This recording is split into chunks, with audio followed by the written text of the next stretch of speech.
Welcome back. आज हम बात करने वाले हैं एंडोप्लाज्मिक रेटिकुलम, जो कि एक मोस्ट इम्पॉर्टेंट सेल ऑर्गेनेल्स है। ओके, सेल बायोलॉजी से ये टॉपिक है।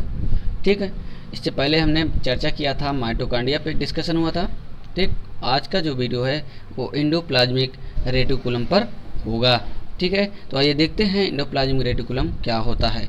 सिंपल भाषा में हमने यहाँ पर डिफिनीशन बनाया है। यहाँ पे आप देखिएगा, in the cytoplasm, some closed or open branches cavities are present which are bounded by membrane to form a network or of membranous system called endoplasmic reticulum। क्या होता है, सेल के अंदर कुछ डबल मेम्ब्रेनस क्या होती है, डबल मेम्ब्रेन से घिरी हुई एक नेटवर्क टाइप का क्या होता है, जाल पाया जाता है, जो कि कैविटीज होती है। क्या होती है, जिसमें कैविटीज पाई जाती हैं। ठीक है, इसी को क्या बोला जाता है, एंडोप्लाज्मिक रेटिकुलम। ओके, आगे बात करेंगे हम नेक्स्ट पॉइंट में। Endoplasmic reticulum 30 to 40% of endomembrane system of the cell के एंडोमेम्ब्रेन सिस्टम का लगभग 30 से 40% एंडोप्लाज्मिक रेटिकुलम बनाता है। Okay, the term endoplasmic reticulum is observed and coined by K.R. Porter. क्या नाम है साइंटिस्ट का, K.R. पोर्टर। 1945 से 1953 ईस्वी के बीच में एंडोप्लाज्मिक रेटिकुलम को ऑब्जर्व और क्वाइंट सबसे पहले किसने किया था, E.R. पोर्टर नामक साइंटिस्ट ने, जो कि बहुत ही मोस्ट इम्पोर्टेंट है for the NEET and another examination. Okay, next point में इसके हम देखते हैं क्या लिखा है। Endoplasmic reticulum absent in prokaryotic cell, बहुत ही इंपॉर्टेंट है, ये ध्यान देने वाली बात है। प्रोकैरियोटिक सेल में एंडोप्लाज्मिक रेटिकुलम एब्सेंट होता है, और किसमें एब्सेंट होगा, एक्स में भी एब्सेंट होगा। ओके, एक्स सेल्स में भी एब्सेंट होगा, एंड एम्ब्रियोनिक सेल्स में भी क्या होगा, ये एब्सेंट होगा। While much develop in young meristematic cells, जबकि यंग जो मेरिस्टेमेटिक सेल होती हैं, यानी विभजोतक सेल्स होती हैं, उसमें ये क्या होता है, ढेर सारी मात्रा में प्रेजेंट होता है। अब आइए इसके हम स्ट्रक्चर के बारे में बात करते हैं। आगे इसका स्ट्रक्चर्स हम देख लेते हैं, एंडोप्लाज्मिक को हम कैसे पहचानेंगे। ओके, तो देखिएगा यहाँ पे दोस्तों, बहुत ही क्लियर रूप से हमने यहाँ पे जो फिगर है उसमें हम बताते हैं आपको। देखिएगा, इसमें हो जाएगा, एंडोप्लाज्मिक रेटिकुलम न्यूक्लियस से जुड़ा हुआ होता है। न्यूक्लियस की जो मेम्ब्रेन होती है, यानी इन्वलप होता है, उसी से जुड़ी हुई होती हैं। और with the presence of ribosome, यानी राइबोसोम के प्रेजेंस के आधार पे एंडोप्लाज्मिक रेटिकुलम मुख्य रूप से दो प्रकार का होता है। जिसमें राइबोसोम से जुड़े होंगे उसे हम बोलेंगे रफ टाइप, क्या बोलेंगे, रफ टाइप एंडोप्लाज्मिक रेटिकुलम। क्या बोलेंगे, रफ टाइप एंडोप्लाज्मिक रेटिकुलम। हमने कहा था पूरा का पूरा क्या बनाता है, ये नेटवर्क बनाता है, यानी जाल बनाता है। तो ये जाल है और कैविटीज पाई जा रही है। ये देखिए, ये कैविटीज पाई जा रही है। ओके, तो इसीलिए इसको क्या बोला जाता है, ribosome, sorry means endoplasmic reticulum बोला जाता है। अब देखिएगा, राइबोसोम स्टार्टिंग में जो जुड़ा हुआ है न्यूक्लियस से डायरेक्टली, उस एंडोप्लाज्मिक रेटिकुलम में ये पूरा का पूरा भाग जो है, इसमें क्या जुड़े हुए हैं, छोटे छोटे स्पॉट लाइक क्या पाए जा रहे हैं, देखिए लाइक दैट स्पॉट, ये राइबोसोम है। ओके, राइबोसोम जुड़े होने की वजह से इसको रफ एंडोप्लाज्मिक रेटिकुलम बोला जाता है।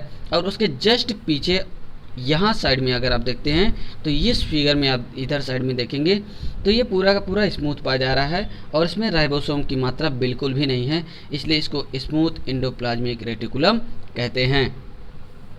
ये हो जाएगा। तो ये था इसका स्ट्रक्चर्स, जो न्यूक्लियस से जुड़ा हुआ होता है ये। अगले पॉइंट पे हम बात करेंगे under electron microscope. Under electron microscope means electron microscope से देखने के बाद क्या दिखता है, endoplasmic reticulum is A double membranous structure. ये तो हमने पहले ही बता दिया, लेकिन एक बार फिर से देख लीजिए कि ये इलेक्ट्रॉन माइक्रोस्कोप से देखने के बाद, चूँकि अल्ट्रा स्ट्रक्चर चल रहा है, तो ये जो इसकी मेम्ब्रेन होती है, ये कैसी होती है, डबल मेम्ब्रेनस होती है। नेक्स्ट पॉइंट पे देखिएगा, it is network like structure, और ये कैसा होता है, नेटवर्क लाइक स्ट्रक्चर होता है इन साइटोप्लाज्म, कहाँ पे होगा, साइटोप्लाज्म में, एंड इंडोप्लाज्म और एंडोप्लाज्म में। So it is called endoplasmic reticulum, इसीलिए इसको क्या कहा जाता है, इंडोप्लाज्मिक रेटिकुलम। ये आप पॉइंट बहुत ही मोस्ट इम्पॉर्टेंट पॉइंट है, इसको ज़रूर नोट कीजिएगा, ठीक है, इस पॉइंट को ध्यान से पढ़िएगा और नोट कीजिएगा। नेक्स्ट पॉइंट पे हम बात करेंगे। नेक्स्ट पॉइंट पे देखिएगा, the endoplasmic reticulum attach to nuclear membrane, किससे अटैच होता है, न्यूक्लियर मेम्ब्रेन से अटैच होता है, हमने पहले ही स्ट्रक्चर में आपको बता दिया है। And another connect to the plasma membrane, और दूसरा किससे कनेक्ट होगा, प्लाज्मा मेम्ब्रेन से, यानी प्लाज्मा मेम्ब्रेन, सेल मेम्ब्रेन, इससे अटैच होगा। ओके, इसलिए मार्फोलॉजिकली इसे कितने भाग में डिवाइड किया गया है, यानी उसके स्ट्रक्चर के आधार पे इंडोप्लाज्मिक रेटिकुलम को 3 पार्ट में डिवाइड किया गया है। कितने पार्ट में, 3 पार्ट में। पहला हो जाएगा सिस्टर्नी, यानी लैमिनल फॉर्म का होगा तो इसको बोलेंगे सिस्टर्नी बोलेंगे। दूसरा बोलेंगे वेस्क्यूलर फॉर्म, यानी वेस्किल होगा, यानी वेस्क्यूलर फॉर्म होगा, इसलिए इसको बोलेंगे वेस्किल बोलेंगे। नेक्स्ट हो जाएगा टिब्यूल्स, टिब्यूल्स हो जाएगा। तीसरा हो जाएगा टिब्यूल्स, टिब्यूलर फॉर्म होगा तो टिब्यूल्स हो जाएगा। इस तरह से इसके 3 पार्ट होते हैं, यानी 3 प्रकार के होते हैं on the basis of structure. Okay, आगे हम बात करते हैं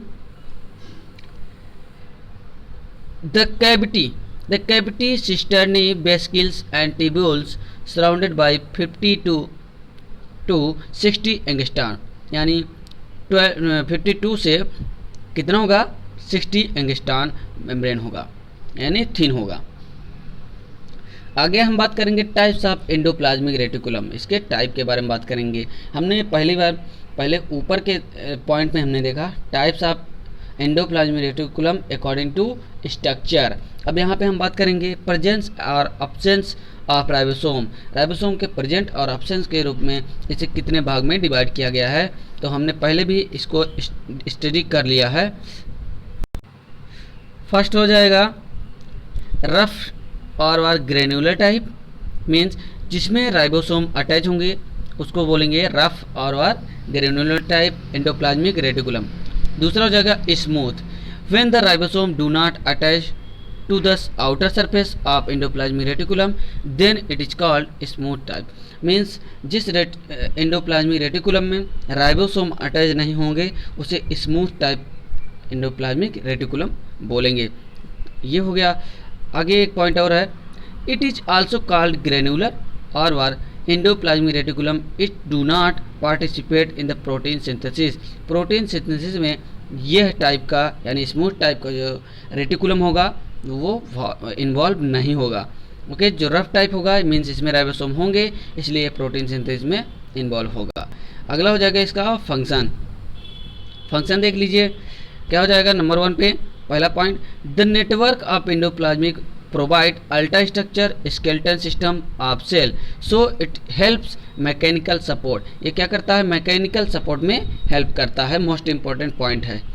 नेक्स्ट हो जाएगा the rough type endoplasmic reticulum provide large support area for the attachment of ribosome, since ribosome के अटैचमेंट के लिए क्या करता है, लार्ज नंबर में क्या करता है, ये सपोर्ट करता है। So the ribosome help for protein synthesis, इसी वजह से ये किस में हेल्प करता है, प्रोटीन सिंथेसिस में। So it is rough endoplasmic reticulum is directly play a major role, इसलिए इसका डायरेक्टली क्या होता है, बहुत बड़ा रोल होता है। इस प्रकार से आज का हमारा वीडियो यहाँ पे समाप्त होता है। अगले वीडियो को देखने के लिए आप लोग हमारे चैनल के साथ बने रहिएगा बॉटनी लेक्चर के साथ। जिसे भी ये बिल्कुल समझ में आ गया होगा वो लाइक शेयर एंड कमेंट करें, और जो लोग चैनल में नए जुड़े हैं वो चैनल को सब्सक्राइब जरूर करें। धन्यवाद।